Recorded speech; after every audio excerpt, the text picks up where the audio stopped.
Now see here the numerical which is based on actually binding energy.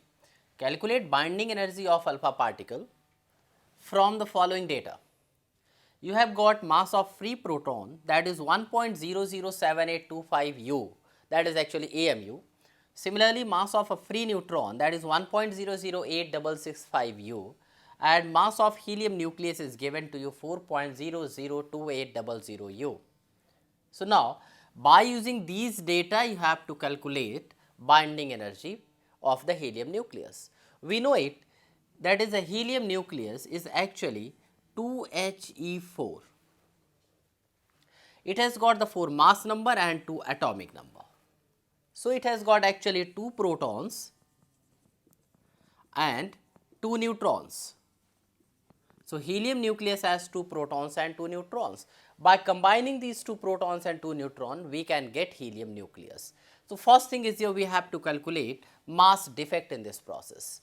So the mass defect we can write delta M is equal to twice of 1.007825 plus 2 into, that is 1.008665 minus these two are here together we can take, minus mass of the helium nucleus, that is 4.002800 U.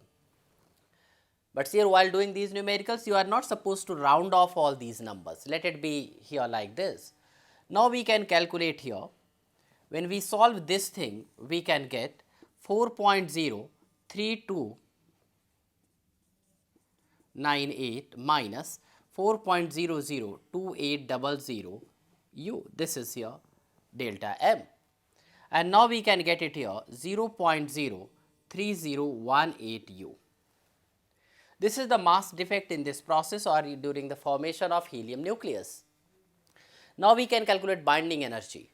You know, binding energy E is equal to delta M here into 931.5 mega electron volt. We have already done 1 AMU gives out energy 931.5 mega electron volt. So the delta M into 931.5 mega electron volt is this much. So when we multiply this, we will be getting 0.03018 into 931.5 mega electron volt. You will be getting 28.1 mega electron volt. So this is the binding energy of the helium nucleus. So the process is very simple, but here you have to take care of calculations while doing this type of the questions, because calculations are very long. So calculation of binding energy per nucleon is very simple process, and easily you can get the binding energy per nucleon of any nucleus if the data, it means the masses of the proton, neutrons and nucleus are given to you.